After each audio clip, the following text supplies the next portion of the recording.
Here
we go now.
Here we go now.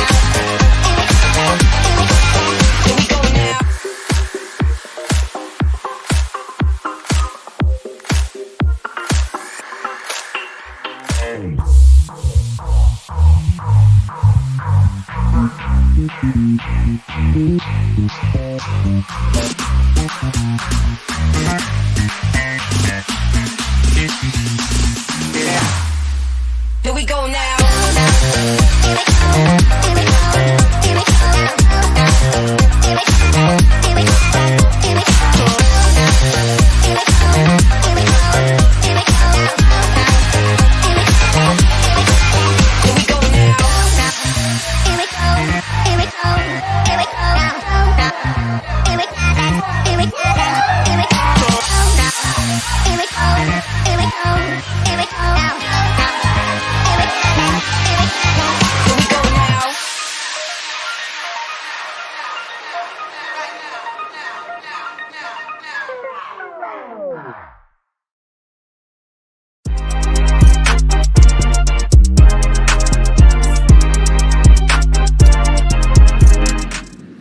Good evening, partners. I am Patch Kansana, and you're watching Curve TV, your collaborative construction show, Season 3.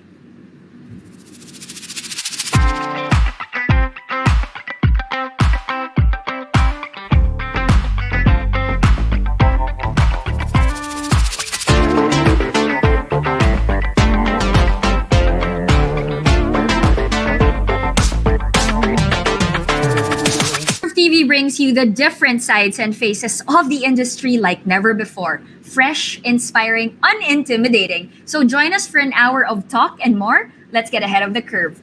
Partners, gusto ko lang tanongin kung kamusta na ba kayo, no? It's very rainy outside, so I hope everybody is safe at home. Are you guys currently settled already with our current setup? You know, we're all in MECQ now, still on the lockdown. So I hope you guys are okay with the setup of working from home.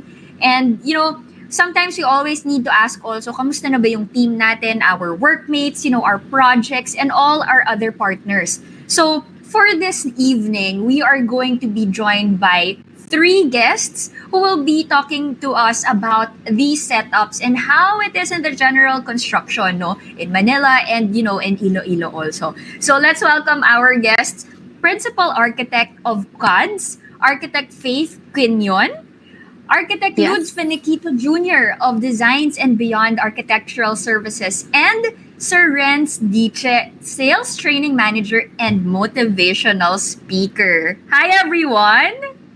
Hello, good evening. Maayong gabi po. May ayong gabi, mga ma'am and sir. Nako, magdadasal tayo sa ating mga signal tonight, no? Because it's rainy here in Manila. Architect Faith and Architect Lutz, dyan din ba sa Iloilo? Maulan din? Umuulan din. Oo. So, dito buong kanina araw rin eh, no? Yes. Sir Renz kayo, where are you now? Yes, it's raining cats and dogs in Santa Rosa, Laguna right now. Okay. There you have it, partners. Your weather update brought to you by Curve TV. No? And it's going to be a very exciting topic because we are here to check, diba, kung nasa na ba tayo ngayon in our industry because we have been in this lockdown for what? We're counting 1.5 years already. Either nasanay na tayo or we're still really looking forward to that day na we can all, you know, efficiently work together, everybody in the office, because the workmanship and yung collaboration iba talaga eh when you're together sa opisina, diba? So, two of you have your own firms and Renz is in the developer side, no? And the sales side. We'll check on each other on how our industries are. So let's start with Faith and Lods. With your firms, you have architectural firms. Kamusta na? Let's do a temperature check. Kamusta na ang mga firms ninyo? And how are you guys dealing with this lockdown? On and off tayo ngayon eh. Diba? Very uncertain. Yes. Let's start with Lods first. Okay, so with regards sa firm namin, parang medyo struggling because of the pandemic. So most of our projects medyo na-stop because sa mga client din na medyo yung kanilang budget is parang nakat kasi because of the pandemic. So medyo yung ibang budget for the proposed project is napunta na lang sa iba. So medyo struggling talaga yung situation. Siguro lahat naman siguro ng firm is nakaramdam naman ng ganitong situation because of the pandemic. So, yun. Pero architect, kapag ganon, that it's understandable, no, on the client side, it's really hard because you're budgeting, you're trying to prioritize and tumitigil ang projects. How does your firm help them when it comes to that? Paano kayo nagtutulungan in that aspect? So, medyo, minsan kasi we need to respect na lang kung ano na lang yung sasabihin ng client din. Wala din tayong magagawa if they were stuck talaga or they will move kapag okay na yung situation. So, yun lang yung talaga yung ginagawa namin sa firm. Parang kailangan lang ng mutual understanding, no? Mutual understanding. We need to understand because of the situation. Right. Kayo, Architect Faith, how is it in your firm? Ganun din ba yung situation? How are you guys coping? Naka-recover na ba kayo? Yes, actually, ganun din katulad ni Architect Ludes. Yan, pag-start ng pandemic, we have to finish at least, meron pa kaming 2 project. But then, siguro na-stop kami mga 3 months. Kasi yun nga, yung mga proposals, especially commercial, talagang on hold lahat. Ayaw na talaga ng mga clients mag-put into risk. And then nakabalik kami, pero right now talagang there should be an understanding from your team and saka yung client, no, kasi like for us last week may nag-positive sa tao namin, so we have to stop and we have to at least honest lang with the clients kasi you're protecting everyone. So, talagang go with the quarantine, go with the protocol. So, yun, dapat yung concern natin sa timetable is yung leeway parang humaba talaga. Tapos Oo. yung... And Faith, ang importante kasi talaga ngayon, the transparency, no? Not Yes, just tama the po. transparency in the office. Kasi if somebody is exposed to a COVID positive patient, kailangan masabi yan sa HR, diba, sa opisina. And, everybody should have to work from home. And at the same time, you have to be transparent also to your clients. Kasi Yes yung po. managing expectations ang kailangan dyan, diba? So, Yes, and I tama think po. everybody, it's another layer of, challenge for all of us na kailangan natin tanggapin in this time. But, business has to keep running. You mentioned also, Faith, about the commercial side. And we all know that industry is really struggling now. Diba? Definitely, Mapa yes po. projects. And Renz is here because he is very much into the sales and the event side of it. Renz, how is it going now? I mean, I told you that uncertainty, minsan pwede na, minsan hindi. O teka, may limitations pa rin sa number of guests. How are you guys handling that now? Yeah, our company is not an exception to other companies, especially that we're one of the biggest conglomerate in the country.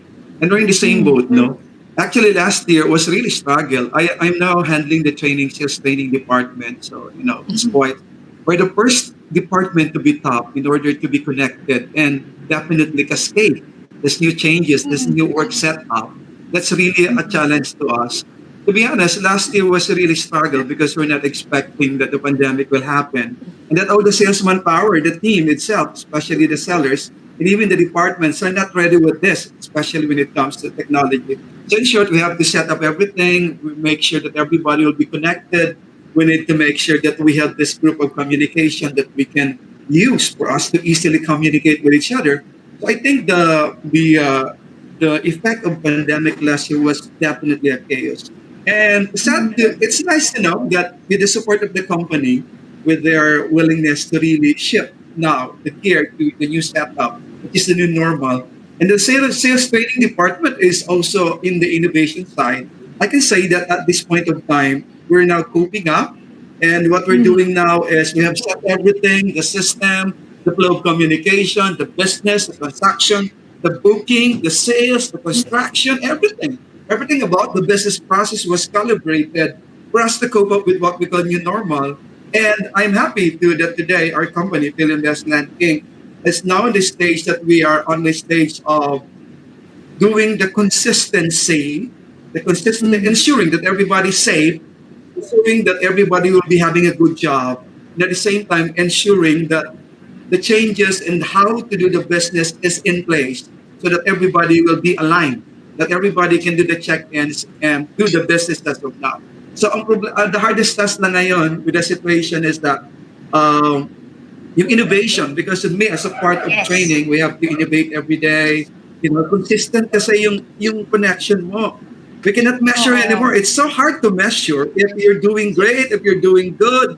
But the good thing The is that evaluation, no? The evaluation is not there, eh. when you conduct a lot of webinars, when you conduct a lot of talk, motivating people. How's their attention? Sometimes you cannot push them. We cannot just tell them, hey, open the camera and listen to me. This is how we're going to do things.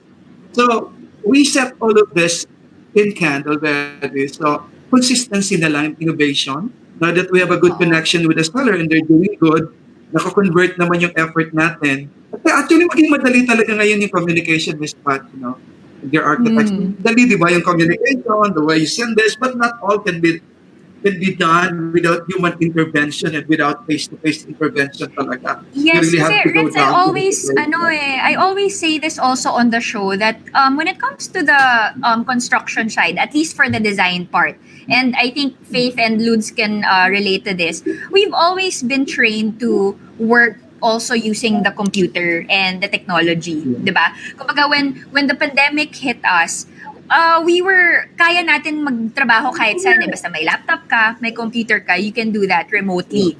The challenge in the construction industry is the actual building or the actual Yeah. construction, di ba? Logistics. But when Yes, it comes to you, Renz, kasi you're in the marketing and the sales side, that sales pitch from your people yun yung nawala. So ang tanong namin, and I'm sure Faith and Ludes are also curious about this, paano ginagawa ngayon ng mga sales yun? Kasi nawala yung human contact, di ba? And the relationship between the client and the sales is not there. So how do you guys do it virtually? Or at least if you're still doing it face to face, how do you do it in a more safe environment that you can give those the clients, potential clients, ang good Yeah, as of this moment, the good thing about our company, prior to pandemic, we've been also advanced in training our people. No? We're exposed. We go abroad also to do some studies. And prior to the pandemic, we've been applying already some systems to put online all of this transactions. So that actually helped the company to cope up fast and quick. So, for example, in terms of booking, we cannot do that. We have to go to the office. You have to go to the bank. But we have this system we call Sellers Hub, and this really helps. This is a tool, an online productivity tool that we were in place already. That we make sure that everybody will be trained to do this. And this is the tool that they're using to really do the job, from accompanying the buyer's journey from the start of presentation, from the start of virtual tours. Very important. The virtual tours become the lieu of the face-to-face site orientation. We have this virtual tour. We create a lot of videos.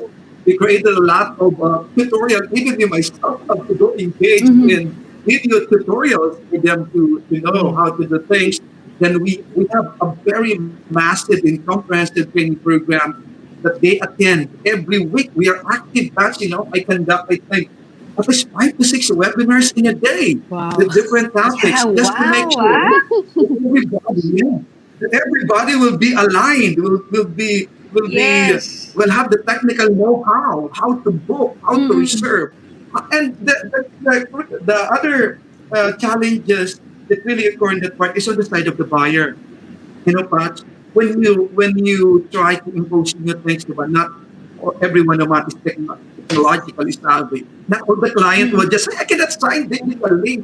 I cannot this. I cannot attend to you for hours for you to discuss to me. How am I going to send my document, etc. All of this are done with the online productivity tools. For example, when it comes to lead generation, we have ECRM. This is an electronic customer relation management. Yes. The buyer to give them all the things that they need. If they need computation, if they need to see the site, if they need to have the virtual tour, if they need something to know about the projects, and everybody's just there. So online productivity tool is actually now the secret of all the success and how to do the business right now. So naging And that madali worked siya. for you guys, no? That really worked for you. Oo. But for let's say for example for Faith, no? We're touching up on innovation when it comes to sales and marketing. You guys are all related because you're on the nandito kami sa service provider side. Si Renz is on the sales, no, and the marketing. Faith, how do you guys now pivot or adjust to how the human behavior is because of the pandemic? Diba? Parang nag-iiba na ba yung design style nyo when it comes to houses or commercial spaces? Can you please share with us how you guys are doing it now? Anong nagbago? So isa yung dami nagbago actually. Isa na yun sa yung material cost, especially labor cost, 'di ba? So Yes. ang dito hindi kasi nag-stop yung yung real estate kasi nandito yung SMDC, Mega World, Ayala. So continuous yung nila, yung construction nila. So yung mga laborers dito, they're trying to habol yung yung labor cost ng binibigay ng mga malalaking realtors, real estate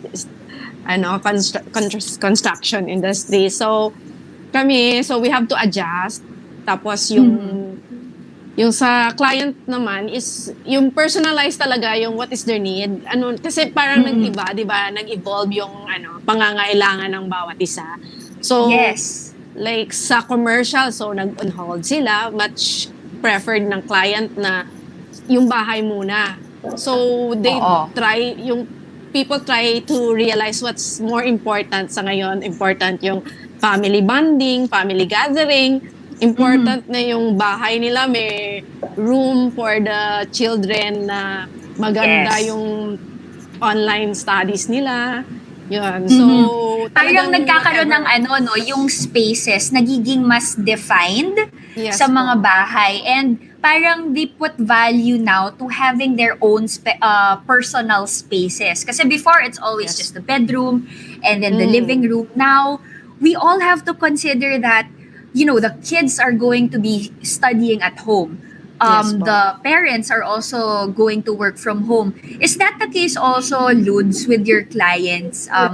Nagkakaroon ba ng adjustments from an architect's perspective on the approach and maybe the materials that we use also and the methodology when it comes to building? Kasi ngayon parang gusto mo matapos agad yung construction kasi may hinahabol tayong timeline. Any Yes, adjustments that you guys did? Yeah, as what Architect Faith say, yung ganun din yung sa mga client namin. Meron parang in-involve na nila yung kanilang gusto. So it's more on, like for example, sa mga study room, we need to provide the study room with yung acoustic board na parang hindi ma-disturb yung kanilang mga kids during the online classes nila. Yan. So marami silang specify kung ano talaga yung gusto at makakatulong din para sa kanilang kids na hindi sila ma-disturb during sa kanilang classes. So yun din. Parang mapapansin natin yung acoustic, no? Parang ngayon, people are so sensitive now with the acoustics at home. Yeah. Dati, okay lang yan, open space. Ngayon, parang because lahat nasa bahay, lahat may kausap lagi sa laptop, nagre-recite, nagmi-meeting, si Renz nga, does like countless webinars in a day. Nagkakaroon ngayon ng focus dun sa ibang materials dati. 'Di ba? And some people will not mind that. Pero tayo as designers, napapansin natin. And another thing is lighting. Yes, Diba? po. Yung lighting sa bahay. ventilation. Yeah, so isa din. Correct, Faith. And any experiences na go Ludes. Yes. Kasi hindi naman student yung kailangan ngayon ng yung magandang room para sa kanilang, like yung ibang profession din, like yung kanilang mga nanay, yung family member, especially yung mga call center agent. Kasi work from home mostly sila, so kailangan din nila talaga ng very magandang lightings at saka at the same time yung acoustic talaga na hindi talaga sila ma-disturb during sa kanilang work at studies. So yun.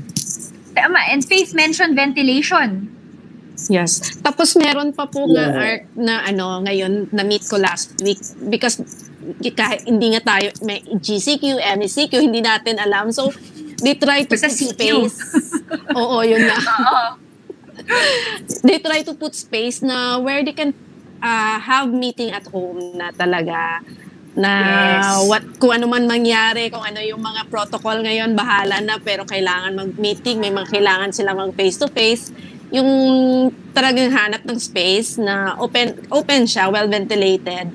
Tapos na sa bahay lang siya, pero dapat walang yung entry is iba yung entry ng family, iba lang entry for the guest.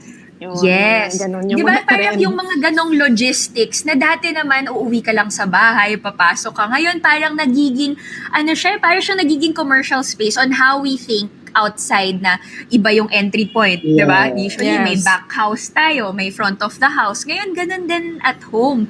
And I wanna ask Renz about this because you're from the marketing side and then the developer side.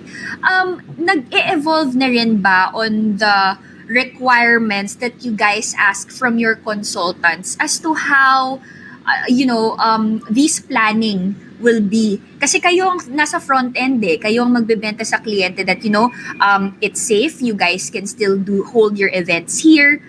How do you now interact that with your consultants in the design, the construction, or planning? Yeah, that's true, and I think we have an architectural team naman, the planning team, that they're actually doing everything to meet the new demands and the new normal. So basically, when it comes to design, they are improving and they're really coping up with the requirements of the buyers, especially now. No, basically, clients also would like to focus on the density. Yung medyo ang ambience mo is something like earthly, dapat medyo open lang yung mga spaces, hindi masyadong minimalist on its own way, although we have the minimalist already.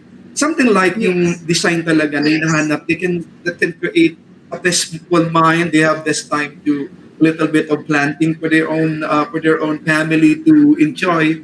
Then yun, stress relief dapat yung construction, yung bahay, yung developing, yung design. Yung bang pagod ka na, because most of the time, lalo na ngayon, that work from home is really, I think the design will be also considering the work from home situations where you can have this a little space for your working space. Yung sinasabi nyo kanina na something like, iba na exit, iba ang daan ko dito, I have something like this in this place, and this area of my house can be my place and that I will not be disturbed. Parang na-advance na rin yung mga requirements natin na that we can maximize the use of the house. Hindi na siya actually house lang, hindi na lang sila actually property or a place that your family to enjoy and to live with, but a place actually, a work of place actually, and a work of relaxation actually, because we must maximize doing as much as possible until kahit wala na sigurong pandemic, we have realized that the best place for us to stay is at home, and that we can maximize all of this. And I think that concept are being considered in the design now. Well, Right. And ang tricky dito, and ang tricky dito kasi guys is we try to maximize the outdoor spaces, 'di ba? Because it's more safe. But the thing is, tulad ng nangyayari ngayon, it's the rainy season. So, you wanna go outdoor, para talagang it's always a challenge for us, 'di ba? How do you now make people dry even if they're outside? Diba? Ngayon, the design now comes to play, Faith and Ludes, kung paano tayo mag-a-adjust dito. So yes, you have your canopies there, and I think now we are starting to realize the importance of putting open spaces na dati ang clients natin would always really maximize natin yung building footprint. Diba? Yeah. Tapos yung usually ang open spaces lang natin will be the setbacks at least or yung parking. Your thoughts on this, Faith and Ludes? Yeah, yung naman propose sa client kasi we have to listen muna sa kanila tapos doon na tayo mag-ano ng concept So usually give and take tayo, hati-hati. So kunwari, if gusto nila all covered, you have to explain na kailangan kahit may ilang percentage na pwede siyang open, like tulad nga sa sa mga plants ngayon, 'di ba? So may kahit 80% na shaded siya, parang ganoon. So basta importante nandoon yung ventilation tsaka light. So hindi naman we have to yung orientation, yan yung pinaka-importante.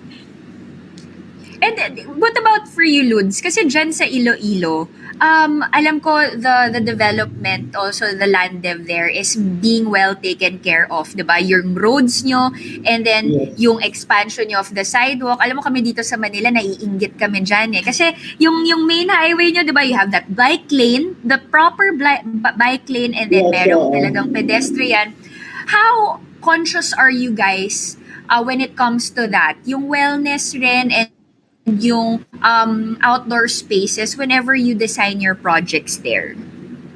So, I think yung kailangan talaga is kung ano lang talaga yung required doon sa, like for example, when we design residential, so kailangan din natin magiging ano din sa client natin kung ano yung requirement spaces nila. So, parang paglabas, parang maganda din yung kanilang ano, yung environment. Yung ganong klaseng ano, para sa mga client. Para kasi minsan ngayon kapag nasa open spaces, limited din kasi yung pagpunta natin doon eh. So, for as we architects, sa planning pa lang po, so kailangan din natin to create an open spaces para sa kanila. Oo. And so Ludes, what type of projects do you guys usually do in Iloilo? And do you also do projects outside Iloilo, all over the Philippines? Mostly kasi yung project na ginagawa residential din. Residential, commercial, then of course mga interior fit outs for the condos, coffee shops. So yun yung talaga yung usual na ginagawa namin. Coffee shops, no? Another highly affected industry now because of the pandemic. Yes, Dati, di ba, Ludes, you'd always design it in such a way that engaging yon sa mga tao. You want them to stay there. But now, the most that they can do, mag-take out lang. Di ba? Yeah. So, Yes, how po. are you handling those types of projects? So pa ngayon, meron akong project na coffee. Okay na. Okay, go. Go, Ludes. Okay. So, parang ngayon, meron akong na-design na coffee shop dito sa Iloilo. Parang, yung iba naman, kasi ngayon naman, nasa 50% naman yung pwedeng pumasok dun sa coffee shop eh. So, parang, win-win solution na lang din. So, kasi yung coffee shop na ginawa ko din is pwede din sila for the Grab at Foodpanda deliveries. Deliveries. So, parang okay naman yung kanilang situation. Faith, you wanted to add something? Yes, for me, prior to pandemic, meron sanang proposal na coffee shop sa mall. So, pero na-compute ni owner na parang hirap talaga with the pandemic na pa-start pa lang yon. So sabi nga namin, wag muna, tingnan natin muna yung flow. Kasi meron naman siyang brand. So talagang mahirap. So it's better kung outside mall muna sila mag-start. Wag muna sa mall kasi usually maraming restrictions. So yun, apektado rin kami kasi coffee lovers eh. Ako din. Sino bang hindi may ayaw ng kape dito eh? Mukhang mga hard workers tong mga nagpupuyat to eh. I don't understand how people, di ba, na hindi umiinom ng kape, paano sila nakakagising sa gabi? Renz, you're smiling. Mukhang you're another coffee lover as well. Am I right? I will not sustain it without coffee for 4 glasses a day, 4 mugs a day. It's really a big help. Oh my God. Hindi mo pwede masustain yung hindi kaya. And ang dami ng struggles na nangyayari sa trabaho natin ngayon. And you know, like what I said, we're 1.5 years in. At some point, naisip natin na nakaka-recover na tayo. Yes. Pero ito, babalik na naman tayo. Now, if you look back on those months and years na pinagdaanan natin, what is the biggest struggle talaga that you've encountered in your business? Let's start with Renz. Really, the greatest struggle talaga is how you're going to, with this situation, how we're going really to convert all the efforts, all the investment that we have because we're a big company. How we're going to convert all of this? How can we make it a point that all the people will not be losing the job, that all, especially the regular ones, that all the people will be safe. At the same time, they are safe. That all the people will be secured because they're afraid what's happening. We have a problem in the economic situations. Everybody is falling. So that's the greatest ano talaga, battle na hinarap namin. So how can we, hindi na nga siya actually on sales, more on sales, but how can we make these people intact? These are the people who made our company great. These are the people who built our company. How can we take care of them and their family, assuring them that everything will be okay, that we can get through this? The greatest challenge. So I'm happy that the company really is that generous and embracing that they did everything to make sure that walang matatanggal, walang maalis, walang may beneficial, walang hindi sa sahod, everything we actually managed. And with God's guidance, we made it. The company made it, really. So, yun ang pinaka-matinding dinanas, no? Yung fear, at the same time, we have these key persons, especially we have the architects, the engineers, the different departments, the sales operation teams, the customer cares, the HR, the frontliners, Everybody basically in the company, no? Very good na Yes. yung focus So, we assure that everybody will be taken care of. And after this, And it's nice that, I asked Renz talaga, mga parts. Kasi Renz is also a motivational speaker. And, during this time, you need people like him to make you realize that, di ba, mahirap eh. And it's good to know that the motivational speakers, kung saan rin nila nakukuha yung inspiration to inspire other people to, to move forward. Parts, alam mo, yes, Renz. Alam mo, Quats, yung ganyan, thank you because I'm talking to myself because we're in the same boat, right? I need to be motivated. My family should be motivated as well. We're experiencing the same experience. How can you draw the motivation? I think it's a gift from God. I think it's a gift, no, that despite what's happening, parang kusa na lang siyang lumalabas, Ma'am Paige, Sir Ludo. Parang it's just coming to flow. But when you face a lot of people needing a problem, parang you forgot everything about you, but everything about people, trying to console them, to make them believe that everything will be okay. Even you're not so certain about it will happen tomorrow, but you're gonna tell them that you're right, you can do it. Come on, hold on. It's just a challenge. It's just an unusual thing na kaya nating lagpasan. Parang ganun. So, I think Parang it's a skill kasi, no? It's like a gift and a skill at the same time to motivate others.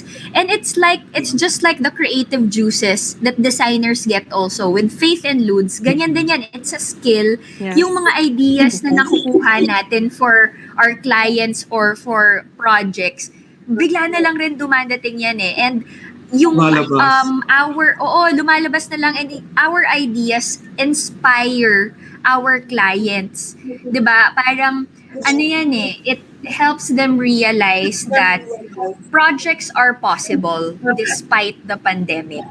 'Di ba?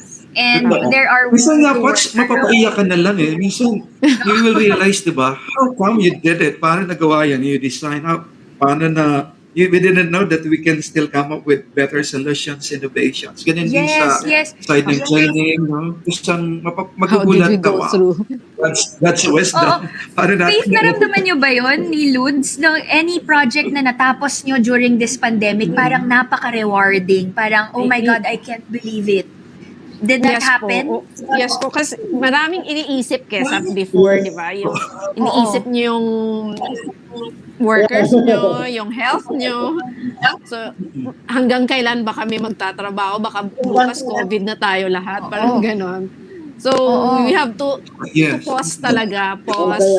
Find our comfort zone. So, for me, parang yung comfort zone mo, it's yung regular na lang ba talaga na trabaho. Then, we realize na may pandemic pala. So, actually, I've learned na yung comfort zone is God Himself. Siya pala yung comfort zone natin. So, we have to trust para we have to thrive in this world. Yes. And Ludes, for your projects na natatapos mo ngayon, I'm sure any of the projects that you've handled in this pandemic would be the most memorable ones. I'm sure. Because from the drawing board to the logistics to the coordination, lahat yan sasabihin mo, oh my God, it happened during the pandemic and I can't believe I made it work. Ganun ba nararamdaman mo? Yes. Opo, ganun din. Kasi especially yung last project namin was nasa Capiz pa, nasa Rojas City. So can you imagine that? Na from Iloilo, magta-travel ako to to check our project for the logistic. So it's ang hirap talaga. So I need to travel 3 hours. 3 hours going to Capiz Wow. and 3 hours going back to Iloilo. So parang pagdating mo dapat parang minamadali, parang kailan pa ito matatapos. Para, kasi ang hirap, meron pang mga borders restriction. Alam mo yun, na hindi ka makapasok doon sa province ng Capiz kasi meron pang mga border restriction sa boundary pala. So this is the really challenge for us. Pati yung sa mga tao din. Tapos pagdating sa Roa City, meron ding border restriction. So ang hirap talaga na during yung gawa ng project namin was super hirap. And it's I mean it's Hello? talagang the type of profession that we chose, no, that challenge. Kahit naman pre-pandemic, marami na rin talaga tayong ka-collaborate, 'di ba? Yes. When you talk about That's- the construction industry, and I mean we always also say this in the show, it Oo. really is a collaborative effort with everybody. Yes. That's why, you know, from the marketing end, from the sales end, developer side, you have rents there. They won't be able to do their job if it wasn't also for the designers, from the architects, engineers, and contractors. So it makes everything more complicated with the restrictions and the limitations of the logistics. But once we make it work, once we find a way around it, it becomes more rewarding for Yes. all of us, no? So Yes. that part we're all proud Yes. about it. And let's just pause for a short break. This is a very interesting topic, and let's pause for a short break. When we return, we'll talk more about your being active in the UAP as well, and a little bit more of the events side naman from Renz. And you know, let's see if how does it look for us in the next months or next year. Makakabalik na ba tayo, and you know, celebrating all these events with these different areas, you know, are we able to do our social gatherings? So let's talk about that. Let's pause for a short break, mga parts. Curve TV will be right back.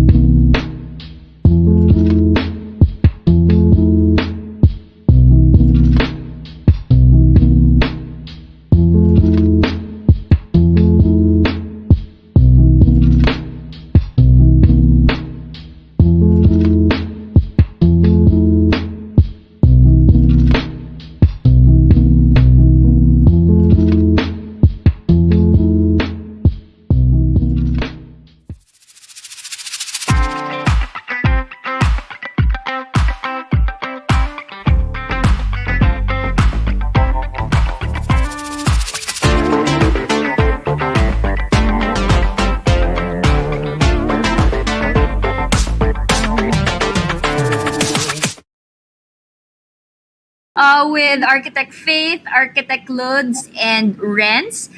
We've been talking about how it is in the industry of design and the developer side. So now, let's talk more about their businesses talaga and their company, the projects that they're doing, and see how they are going to pivot in this situation that we are.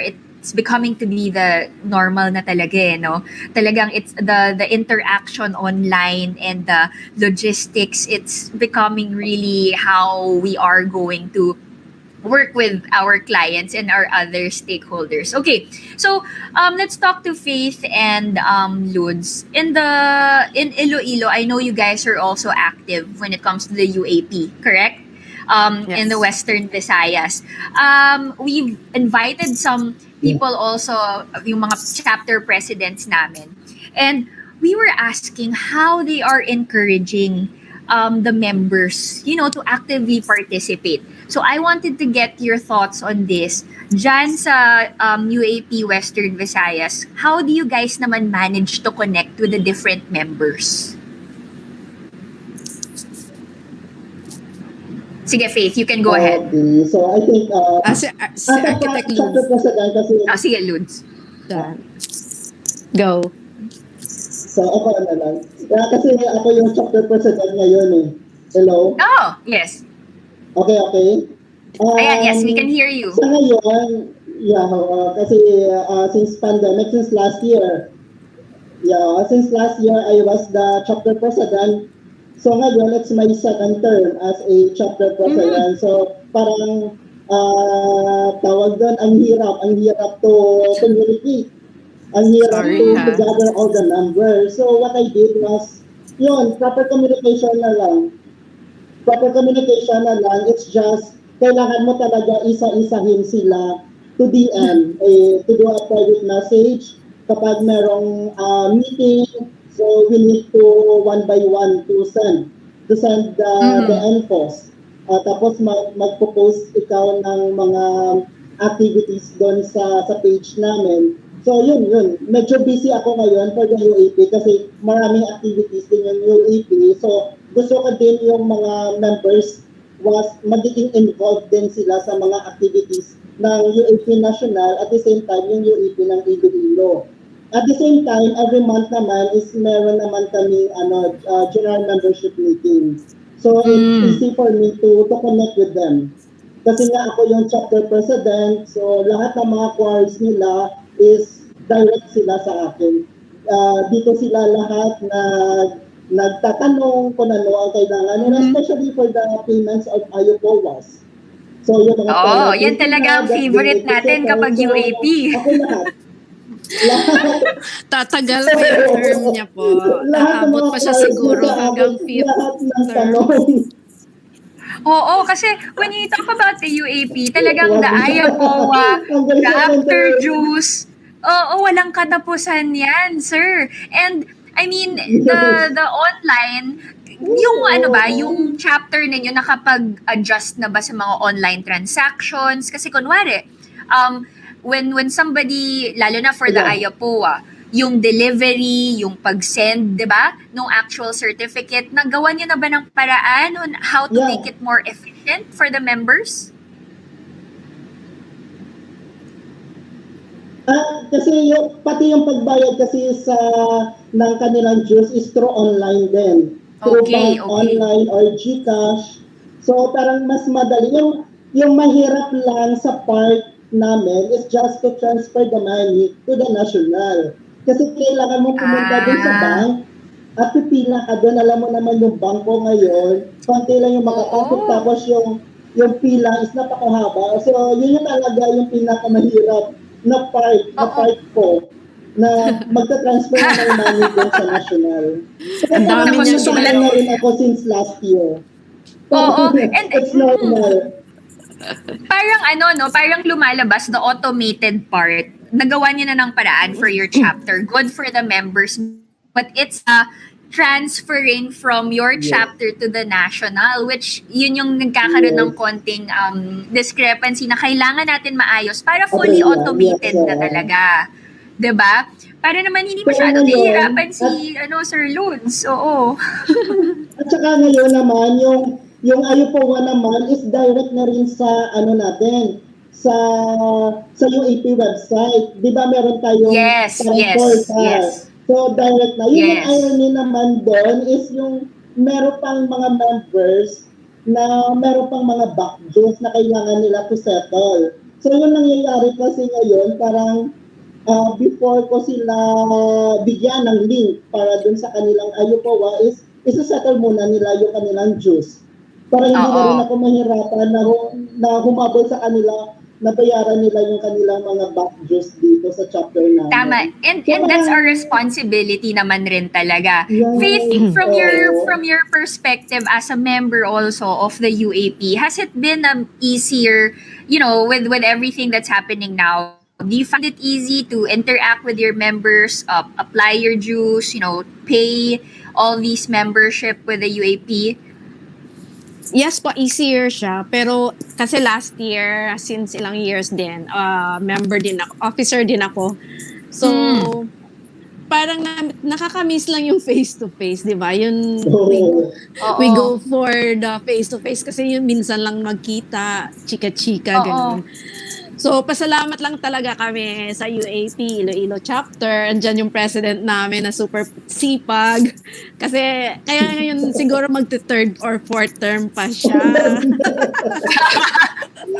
Basta naman bayaran nyo daw yung mga back dues nyo para naman hindi na niya kailangan asikasuhin yun. Yun lang naman ang hinihingi ata ni Nudes dito, no? At saka maging responsible lang talaga sila. Maging responsible lang talaga sila sa kanilang mga monthly dues. Annual dues nila. Yun Oo. lang talaga. Yun yung nakakamiss sa mga UAP no? Faith, you Yes, mentioned po. yung gathering yung mga GMs, monthly, Oo. weekly. Yes po, tama po yun. Yun yung nawawala. And si Renz is there kasi syempre siya ang go-to person ko when he does yung sales. I'm sure yung sa mga places nyo, sa events, you've always had these conferences and meetings. Clients nyo yung mga chapters just like theirs. How is that going for you guys now? Do you have any bookings na hold or not na transfer to next year? Paano ngayon ang industry sa inyo? Yeah. Basically, in the industry right now, it's so virtual talaga, no? So, gone Oo. are the beautiful awarding of ceremonies, our millionaires, gone are those Yes. kick-off, the summits, the travel abroad, wala. So, definitely, totally for now, it is being converted into cash. So, happy naman, converted into cash, lahat ng Good. benefits, no? But when it comes to activities, say, for example, the kickoff, the way to do that, we have the virtual kickoff. We just have to be creative. The marketing team is so creative in developing a virtual events, which is somehow, kahit hindi siya live pa rin siya, that everybody will be attended. Then we do the same show. We do the same the programs and the intermission, etc. We still deliver the quality events. So what we do now to really calibrate naman yung internal activities, we have this weekly huddle. We have monthly huddle, we have weekly huddle, exclusive for the leaders and exclusive for the executives, for the leaders, and for the sellers. So we call it for the executive. They have engagement meeting all the time. Make sure that everybody is in place, everybody is in touch, connected. Lahat ng activity yon, nationwide yon, no? Nationwide and even internationally because we have the Pininvest International Sellers globally. Minsan yung event namin, no? We have marketing partners as well sa loob. So virtual lahat siya. Kaya lang the challenge talaga sa mga event now is really, you did this already. What will be the next event? How can you make this event really worth watching for them to be excited? If the event is Exactly. recorded, if the speaker will be recording the voice, then we develop some skills to make it interactive. We have dapat mga apps, we have mga tools to reach out to them. Yeah. Saying, Engagement, no? Audience engagement, oo. they can do that and they can just automatically reply their answers and automatically it will be seen on the screen and everybody will be sharing that also at the same time. So ganun siya, parang yun, tulad nga sinabi ni Attorney Faith, we miss really the glamour of the sales and marketing, yung saya, yung magkita kayo. And Miss Pat sa training, di ba, ang hirap? Ang hirap din sa training and sa event. Iba talaga. Hindi ka makita Kasi ng contact eh. Di ba hirap? Yung the way to conduct it, di ba pag sa training ka come on, Janet. Oo, the body language kasi is important. The body language is important. And ang nawala sa ating lahat, na lahat tayo nakaka-relate talaga dito, will be the team buildings per company Yeah, the team or buildings, the organization that you have, di ba? Oo. Yung rapport Yeah. mo now with your members, employees, yun ang nawala eh. But, I mean, we have to make these big sacrifices for our health, Yeah. of course, no? But I mean, hopefully, next year, hindi ko na masabi next month eh, talagang next year na lang, no? We can find a way, talagang mag-subside na lahat ng nangyayari. And sa Manila, dito kasi, it's more crowded, I think also, no? Compared to, say, in Santa Rosa, wherever you guys are. Siyempre, kung nasan ako, mas maraming open spaces. Sa Santa Rosa, you have your, the parks, you have more open areas there. And also in Iloilo. So, now, can you just give us an idea on, Renz, you are also in the developer side, no? In Iloilo, and I'm sure you have projects in Iloilo, I know that.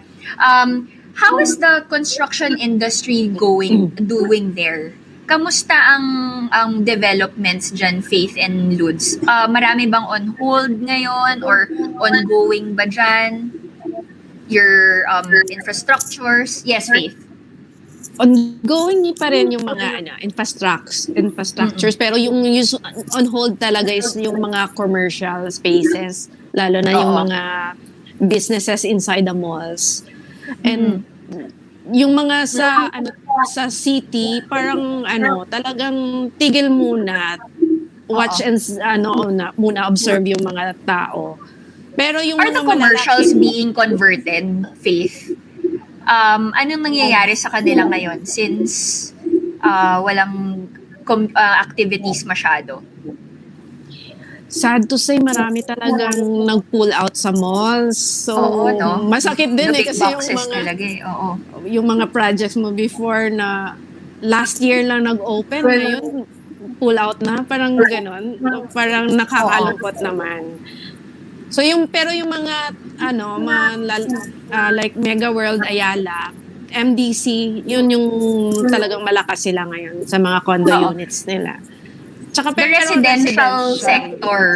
residential sector is still ongoing, di ba? Yes po, okay pa rin po. And, Kasi Renz, others- balik ko, yes, Faith. Ay, Go sorry. ahead. Others kasi realize na if not magpapatayo sila with what they have right now, baka hindi na nila ma-enjoy later on. So, yun yung mga nagpo-pursue talaga for their residential projects. Right. And kasi we're also expecting naman na matatapos din naman to, no? So, the developers are also thinking that we just wanna be ready by the time na magbukas na talaga yung economy. And Renz, you guys have commercial, your business has commercial. Hospitality, you guys are big in that aspect also. Another industry that's hit, no? The hospitality. But Yeah. have you Okay. managed to adjust? Nagiging quarantine facilities ba yung iba niyong hotels? Or paano ngayon na yun? As in now, as is po rin, they're still looking for options of sustainability naman. And the company is doing its best to really cope up naman. You know naman pag hospitality, there's a lot of protocols and restrictions to that Yes. matter. No? Yes. Ang company namin focus now on, focus kami ngayon with those pending construction that we had last year. Ngayon, I want to tell you, the selling is doing good.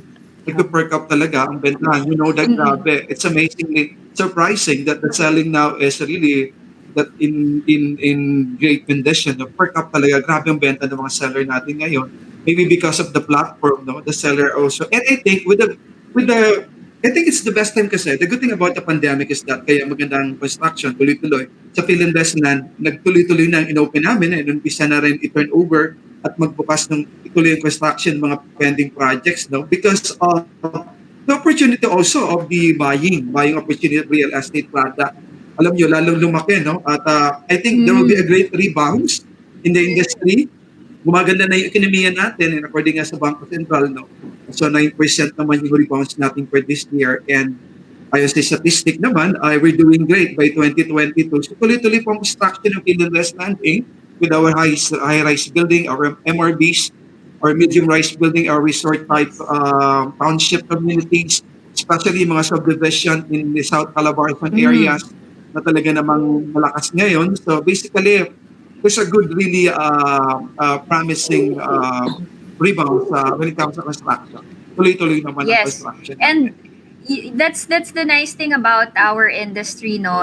We are affected, but in a way, we're still managing to work around it, no? We just have to be creative about it, and at the same time, dun yung tulungan. And the collaboration is very much appreciated now. Before, alam mo yun, matagal na naman tayong nagtutulungan, no? Pero ngayon nakikita mo yung value of the mutual understanding between the different trades. You have Yes. the engineers, the architects, the interior designers, the developers, right? So everybody just we all have to work together. And again, this has been a very good conversation. It's nice to have insights from the different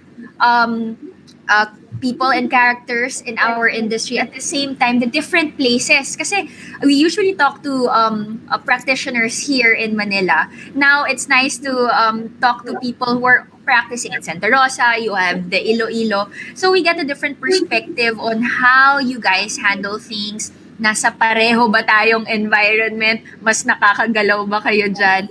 And marami akong natutunan in this conversation. So, before I wrap this up, can you please, especially for Faith and Ludes, what are your socials? How can we follow you? Maybe we can see your portfolio and the projects that you've been doing. Where can people find you? Let's start with Ludes. And please invite everybody with it for your chapter as well. Activities. So, ano nyo ko, makakontact nyo ako through my Facebook account. My Facebook account, Architect Ludovico, siguro Filipito Junior. So, of course, on my IG also, Art Vico. Art Vico. So, yun. So, and any activities, Architect, with your UAP for my, chapter? Account. Activities. So I'm about to conduct a meeting to my board maybe next week regarding on the CSR project tree planting of mangroves. So hindi pa ma-finalize kasi kailangan kailangan pa tingnan ko kailan yung low tide ay high tide doon sa pagtataniman namin ng mangroves. But this is also entry for the NCA 2021. So, yun. Mag-announce na lang ako para sa mga members ko kung kailan yung tree planting activities ko this coming October. Yeah. There you have it. Supportahan natin ang tree planting at very timely yan kasi maraming mahilig ngayon sa mga halaman, sa mga plants at sa greenery. Saktong-sakto ang tree planting activity ng inyong chapter. Thank you so much, Ludes. Faith, how can we follow you? Your socials? Where can we see your projects? At saka, to add, Yes. Go ahead. Go ahead, Architect. Yes. Ludes, go ahead. There's just some sort of delay. And please invite everybody with a chapter. Yeah, so ako din meron pang akong i-announce for all the members of Iloilo chapter. Of course, to all the members of UAP, we have NCA 2021 on October 15 and 16. So, yung nangangailangan ng CPD points, please attend na kayo. Ayan. At saka on October 25 and 26, meron ding seminar also for the architects. Mas malaki-laking doon. Mas malaking CPD points. So, grab nyo na. Kasi alam ko marami kayong utang sa PRC. So, yun, ina-announce ko na rin para sa lahat. And magandang come-on yun. Kapag kayo nag-attend yan, para yan sa CPD points inyo at marami daw kayong makukuha na points dyan. Care of Architect Ludes. Thank you so much for that. Faith, thank you for joining us again. How can we find you? What's your socials? And so that we can see your projects. Go ahead. Yes, Facebook lang po, Faith Quinion. Tapos our office is located at St. Elizabeth Building, Valeria Street, Iloilo City. Visit lang po kayo doon. Ayan. So, Thank puntahan you. natin sila sa Iloilo. Basta padalan nyo kami ng batchoy dito minsan. Masaya na kami dito. No, Renz? What about you, Renz? How can we follow you on your socials? And please invite everybody. I know you're a motivational speaker. Again, very timely. A lot of people need that now. How can we find you? Go ahead. Yeah. First of all, thank you. Thank you for Kurt TV for inviting me here. Thank you so much, Patch. Thank you to Carlo.